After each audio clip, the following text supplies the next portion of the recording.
Mandalore has long been a focal point for Star Wars: The Clone Wars, appearing in a variety of arcs and even serving as the setting for the recent series finale. But when it was introduced into the series back in Season 2, there was quite a bit of uproar. The Mandalore that appeared in those episodes was nothing like the Mandalore depicted in the rest of the expanded universe, and it seemed like the show was going to wipe out and replace a whole era of Mandalorian history. The story did end up putting out a bunch of retcons that made the expanded universe work with the Clone Wars, but they never quite told us exactly how the two fit together, and likely won't now that the expanded universe is Legends. But today, we're going to figure it out for ourselves. Strap in, because we're about to go through what we approximate the full history of Mandalore during the Clone Wars to have been, combining Legends and Canon.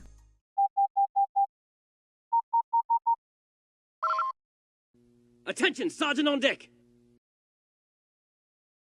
Mandalore, at the start of the Clone Wars, was a bit of a broken world.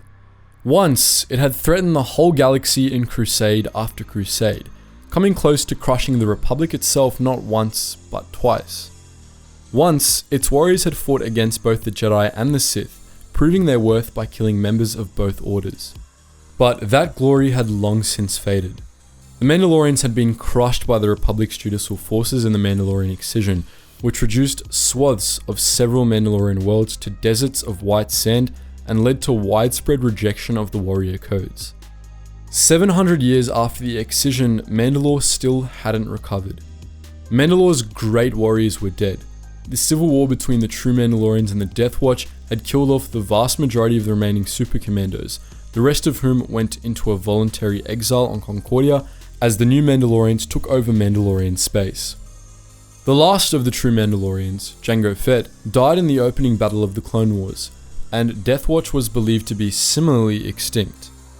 The new Mandalorians, a pacifist sect of Mandalorian society that emerged shortly before the Excision, were in control of Mandalore and the other Mandalorian worlds, building massive architecturally unique domed cities out in the radioactive deserts left behind by the Excision. But it should be said, not all of Mandalorian society had become pacifist. Large swaths of jungle remained beyond the planet's new deserts, and Mandalorians continued to dwell there. These Mandalorians continued living as they always had, as small, scattered clans in the jungle, not giving a heck about anything beyond the borders of their settlements, at least unless the title of Mandalore were to be reclaimed. They continued to recognize the city of Keldabe as the Mandalorian capital, instead of Sundari, the greatest city of the new Mandalorians and the official capital of both the planet and the sector. As the Clone Wars consumed the galaxy, Mandalore declared neutrality. The worlds of Mandalorian space founded the Council of Neutral Systems, a group of 1,500 systems across the galaxy that wished to remain neutral in the conflict. Nonetheless, the Clone Wars had an impact on Mandalore anyway. Trade restrictions that came as a result of the Mandalore sector's neutrality forced the new Mandalorians to turn to the black market for supplies, as the deserts in which they lived were hardly a good source of anything. But the new Mandalorians, who were led by Duchess Satine at the time, had other problems on top of their supply issues, namely the Death Watch. Death Watch, now led by Pre Vizsla, sought to return Mandalore to its warrior ways and had made a deal with the Confederacy of Independent Systems to achieve their goals. Hidden in the Beskar mines of Concordia, Mandalore's moon, they began to build a new army of Mandalorian super commandos, complete with a fleet of formidable Comrade-class starfighters. Death Watch and its agents began launching terrorist attacks against the new Mandalorians, attempting to first kill or capture Duchess Satine and then to provoke a Republic invasion of Mandalore. Vizsla and his Sith allies hoped a Republic invasion of Mandalore would radicalize the people, allowing the Death Watch to appear as saviors for driving off the invaders. Despite Sith involvement, that scheme failed, to the ire of Vizsla and his lieutenants.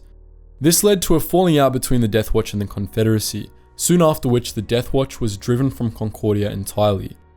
They relocated to Karlak, a frigid world far from Mandalorian space, but were driven from there as well and relocated again to Zanbar, a swamp world closer to Mandalore.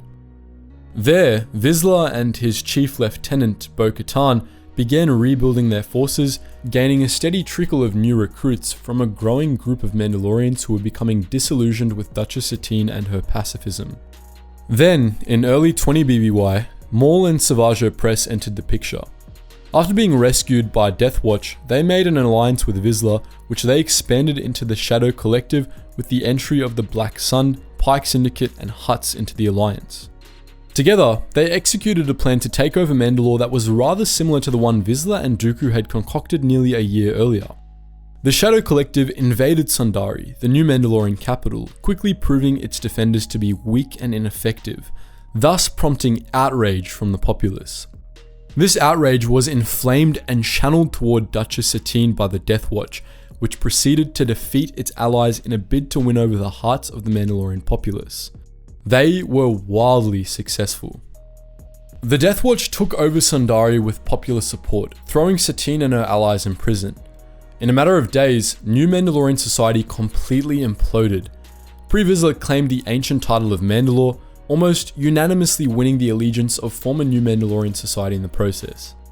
He quickly began to return Mandalorian space to the warrior ways of old, but his reign was cut short by Maul, who killed him in a duel and claimed the title of Mandalore for himself.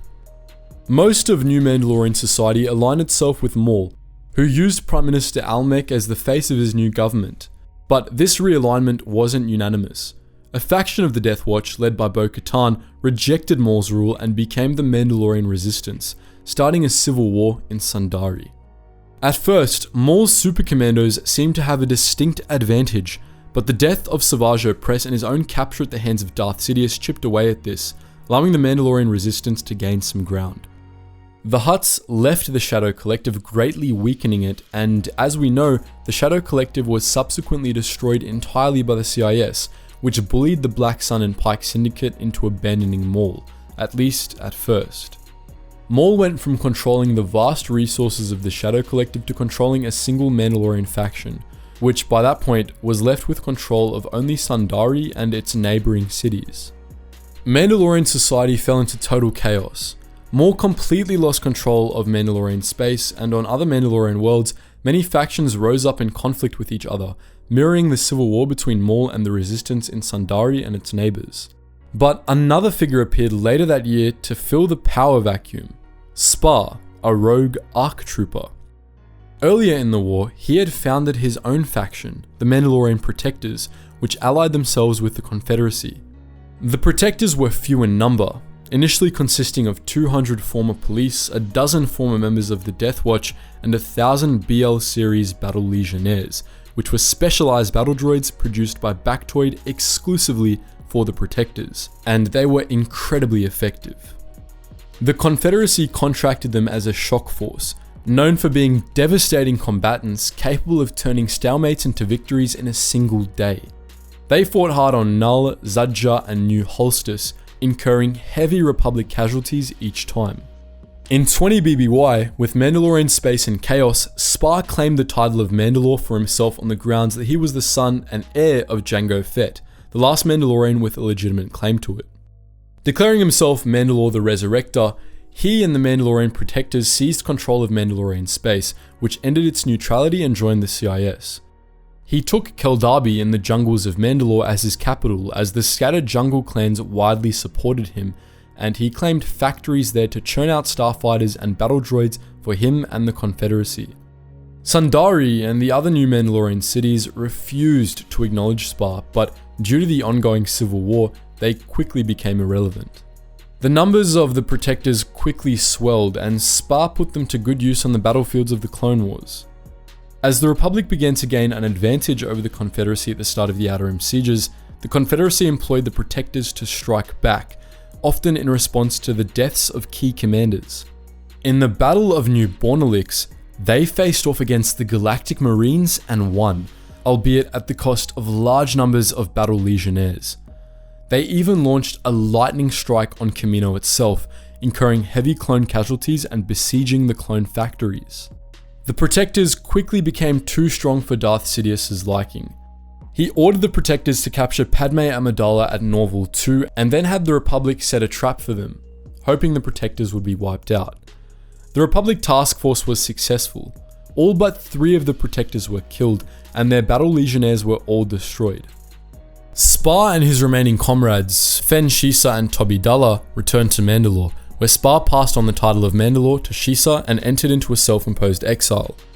Without Spar's leadership, Mandalorian space collapsed once more and left the CIS. As Mandalorian space once more descended into chaos and the Clone Wars drew close to their conclusion, the Mandalorian resistance, which was still fighting its civil war in Sundari, sought the aid of the Republic in capturing Maul, hoping it would end the conflict in their favour. Thus began the Siege of Mandalore. After a lengthy clash between Maul's forces, the Mandalorian resistance, and the Resistance's Republic allies, Maul was defeated and captured. As the Republic took Maul back to Coruscant, the remnants of Maul's loyalists were mopped up by Bo-Katan and the Resistance, who once more took control of what used to be New Mandalorian society. But unfortunately for them, the end of the Siege of Mandalore happened concurrently with the end of the Clone Wars and the rise of the Empire.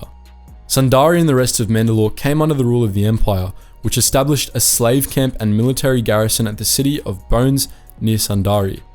Mandalorian space was harshly subjugated, but not all was lost.